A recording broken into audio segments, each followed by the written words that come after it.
kemarin untuk belajar secara daring online. Jadi kali ini kita akan membahas materi yang kelima untuk kelas 11 tentang cara mempersiapkan teks proposal. Nah, apa yang dimaksud dengan proposal? Proposal itu adalah rencana kegiatan yang dituliskan dalam bentuk rancangan kerja yang akan dilaksanakan.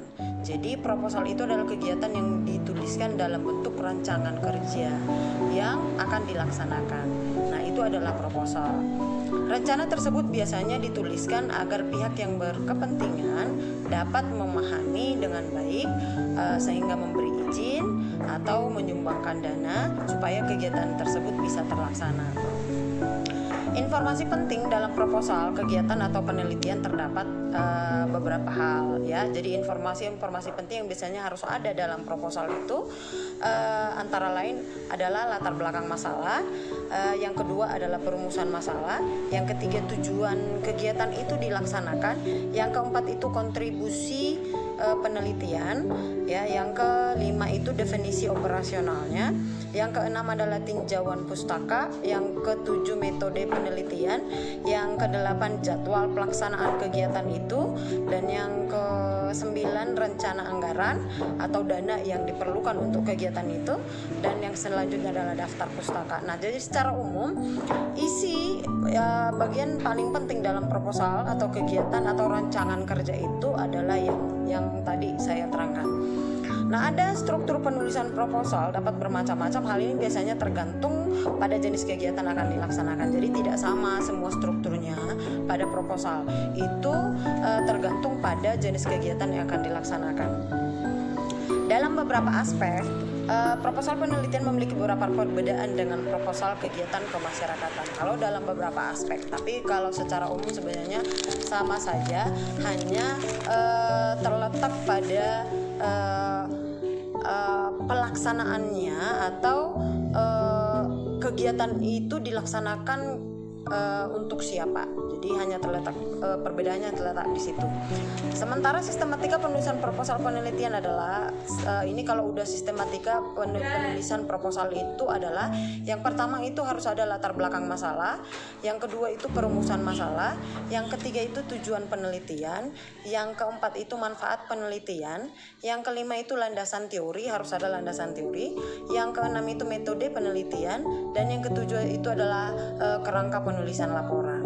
Nah, jadi kalau secara umum tadi kan ada 9 kalau hal-hal yang penting yang harus ada dalam proposal secara umum. Tetapi kalau sistematikanya yang saya terangkan tadi ada 7. Ada latar belakang masalah, ada perumusan masalah, ada tujuan, ada manfaat, ada landasan teori, ada metode penelitian, dan ada kerangka penulisan laporan. Nah, sistematika proposal biasanya bersifat fleksibel, bergantung pada jenis kegiatan yang akan dilaksanakan serta lembaga yang hendak dituju. Jadi tidak bisa kita patok harus sama bentuk atau struktur dari proposal, tidak boleh. Karena itu makanya proposal itu biasanya bersifat fleksibel. Jadi dia tergantung kepada jenis kegiatan dan lembaga yang dituju ya, yang dituju, sehingga kita sesuaikan saja dengan kegiatannya dan kita sesuaikan saja dengan lembaga yang akan kita tuju. Nah, biasanya setiap lembaga memiliki sistematika proposal yang relatif berbeda-beda. Jadi setiap lembaga itu punya hak untuk membuat sistematika isi proposalnya. Jadi tidak ada patokan tertentu untuk menetapkan isi dari proposal itu. Jadi biasanya itu bergantung kepada lembaga yang ingin membuat proposalnya. Dengan membaca proposal, kita pun didorong untuk lebih kreatif dalam mencari berbagai terobosan kegiatan yang bermanfaat, baik bagi diri kita sendiri ataupun baik orang lain. Jadi biasanya kalau dengan membaca proposal itu kita lebih kreatif untuk mencari terobosan, untuk mencari hal-hal yang bermanfaat buat diri sendiri ataupun buat banyak orang lain. Proposal-proposal yang kita baca memberikan inspirasi tentang banyaknya kegiatan yang dapat kita lakukan dan dapat pula kita kerjasamakan. Jadi biasanya kalau kita membaca proposal-proposal itu bisa mendorong kita untuk memberikan inspirasi tentang banyaknya kegiatan yang dapat kita lakukan, ya, banyaknya kegiatan yang dapat kita lakukan dan dapat kita kerjasamakan. Jadi kalau kita membaca proposal dari lembaga-lembaga yang lain, misal, maka kita dapat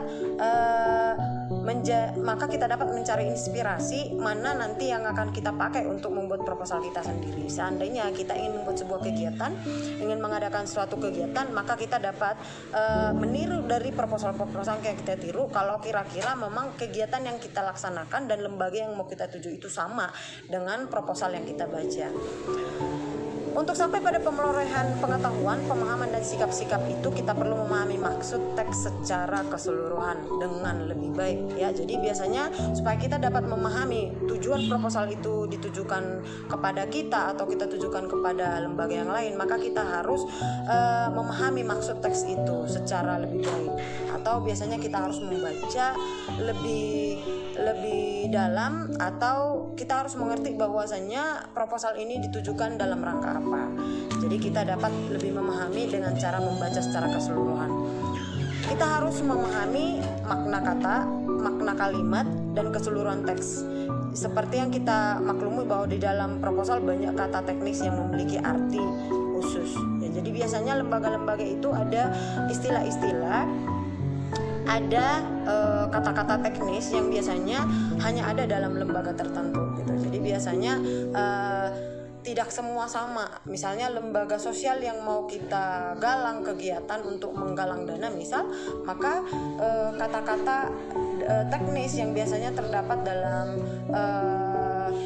organisasi sosial itu apa saja gitu. Jadi biasanya berbeda dengan kalau kita ingin menggalang atau mengadakan kegiatan pada lembaga yang non sosial gitu, ya. Jadi dari teks proposal yang sudah kita baca itu tadi, kita perlu mengetahui terlebih dahulu makna dari kata-kata tersebut. Jadi apakah memang proposal itu sesuai dengan persepsi kita, atau sesuai dengan apa yang mau kita bantu, atau sesuai dengan yang diinginkan oleh orang banyak, maka kita harus memaknai kata-kata itu terlebih dahulu. Isi dari sebuah proposal secara umum yakni berupa usulan kegiatan. Secara khusus dapat pula bermacam-macam bergantung pada jenis kegiatan yang diusulkan itu. Tetapi secara umum biasanya kalau proposal itu adalah usulan kegiatan, ya. Jadi usulan kegiatan atau rancangan kerja secara umum. Tetapi isi dari proposal itu bergantung kepada jenis kegiatan yang diusulkan. Jadi tidak sama. Misalnya kegiatan yang diusulkan yang A mengusulkan kegiatan tentang sosial, maka tidak sama isi proposal kalau kita ingin mengusulkan misal pendanaan untuk alat-alat olahraga di sekolah, atau misalnya pengusulan untuk dana ke masyarakat miskin, itu berbeda dengan proposal misalnya pengusulan untuk kegiatan OSIS Cup, itu berbeda, ya. Jadi kalau secara umum ya proposal itu adalah rancangan kerja atau usulan kegiatan. Tetapi secara khusus isi proposal itu tergantung kepada jenis kegiatan yang akan diusulkan itu. Di samping memiliki kesamaan umum, proposal penelitian memiliki beberapa perbedaan dengan proposal kegiatan bakti sosial, perlombaan, dan kegiatan sejenis lainnya. Nah, ada beberapa fitur-fitur kebahasan yang lainnya yang menjadi penanda proposal, ya. Jadi ada beberapa hal-hal yang menjadi ciri khas dari proposal dengan jenis kegiatan lainnya, ya, atau jenis tulisan yang lainnya. Yang pertama adalah kalau proposal itu biasanya menggunakan banyak istilah ilmiah, ya, baik berkenaan dengan kegiatan itu sendiri ataupun dengan istilah-istilah yang berkenaan dengan bidang keilmuan. Jadi biasanya proposal itu di dalamnya itu banyak kata-kata istilah teknis yang berkenaan dengan kegiatan yang mau kita lakukan ataupun berkenaan dengan keilmuan, atau istilah-istilah yang berkenaan dengan keilmuan, itu maksudnya, ya.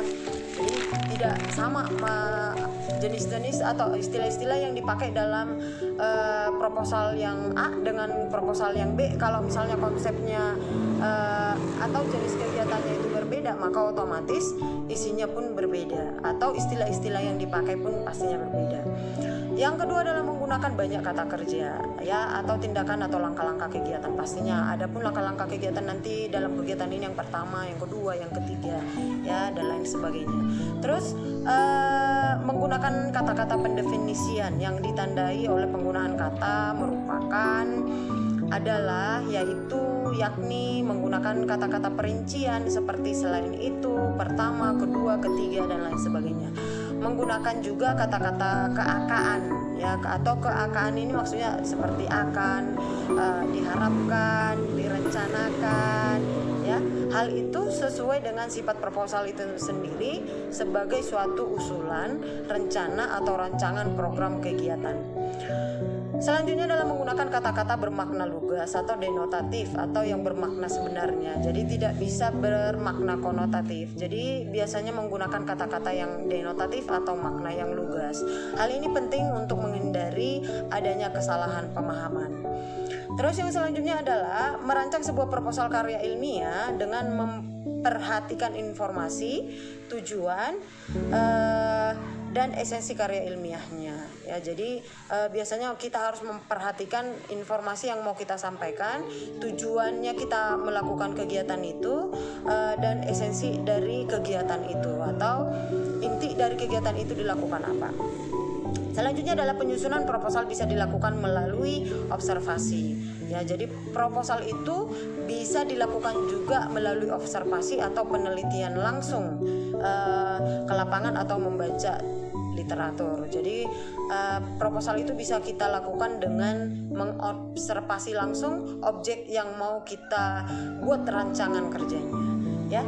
Terus supaya lebih mudah dalam penyusunan proposal, kita harus mengawali dengan melakukan analisis terhadap suatu masalah atau kegiatan di lapangan ya. Biasanya sebelum kita membuat sebuah proposal pasti lebih bagus kalau kita menganalisis terlebih dahulu permasalahan atau langsung observasi ke lapangan untuk melihat kebutuhannya apa, sehingga kita dapat menulis proposal apa yang cocok untuk kegiatan tersebut. Ada 3 yang dapat kita lakukan untuk mengumpulkan sejumlah fakta dan data yang menjadi pusat penyusunan proposal ya. Jadi ada 3 cara untuk kita mengumpulkan fakta dan data-data ya. Jadi supaya kita dapat membuat proposal yang bagus, supaya yang meyakinkan orang yang mau kita tuju proposal itu, maka kita dapat melakukan pengambilan data atau pengambilan fakta supaya proposal kita itu lebih valid, lebih dapat dipertanggungjawabkan. Maka ada 3 cara pengumpulan data yang bisa kita lakukan. Yang pertama itu adalah dengan menggunakan observasi langsung ya. Jadi langsung turun ke lapangan untuk melihat kebutuhannya apa yang mau kita buat kegiatan proposalnya itu, kebutuhan di lapangan itu bagaimana. Terus yang kedua adalah wawancara dengan narasumber ya. Jadi kita dapat melakukan wawancara langsung dengan narasumbernya. Jadi dari situ kita bisa tahu kebutuhannya apa, sehingga kita bisa tahu dalam proposal itu tujuan dari pembuatan rancangan kerja itu untuk apa. Terus yang ketiga adalah penyebaran angket ya. Jadi berdasarkan angket kita bisa mengetahui mana jawaban yang paling banyak dipilih oleh sampel yang kita buat ya. Jadi berdasarkan angket itu kita bisa memprediksi bahwasanya laporan yang ini lebih cocok terhadap kegiatan yang akan kita buat. Terus langkah selanjutnya adalah dengan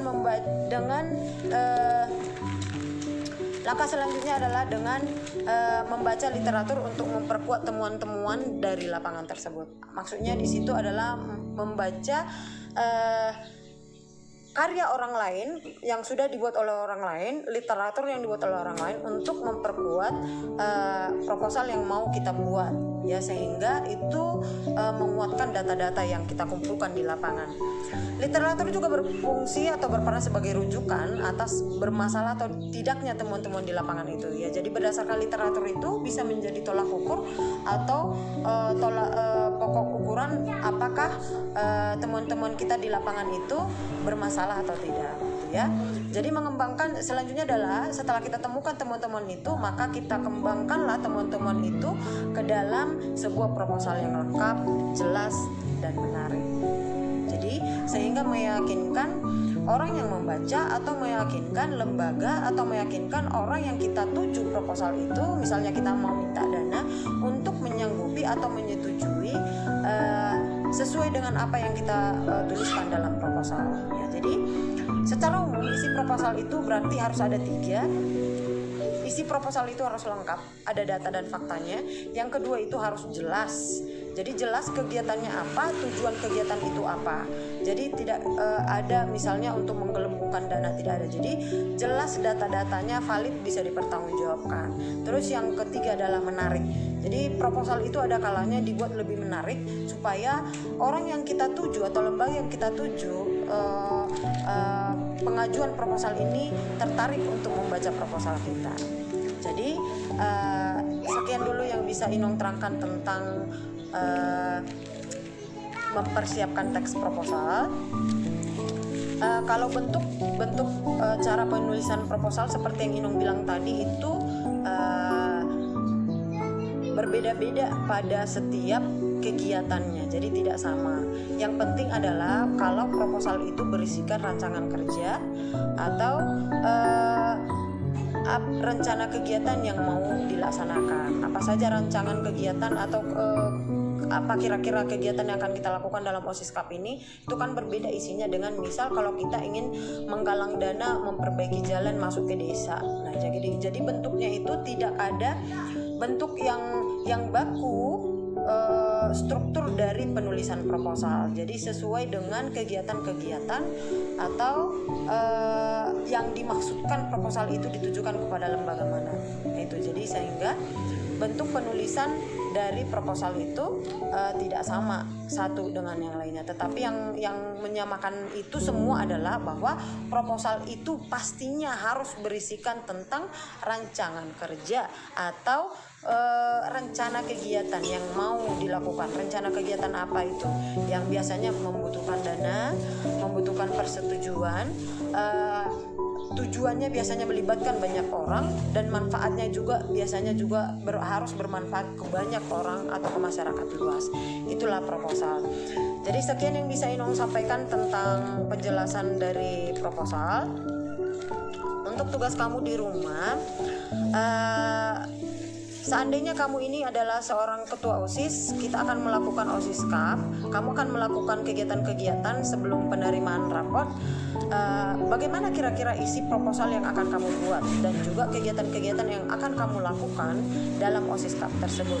Kamu susun sendiri dan kamulah yang membuat proposal itu yang akan kamu tujukan kepada pihak sekolah atau kepada kepala sekolah sebagai pemimpin sekolah, sedangkan kamu sebagai penyelenggaranya. Silakan kamu buat, benar atau tidaknya nanti akan kita perbaiki.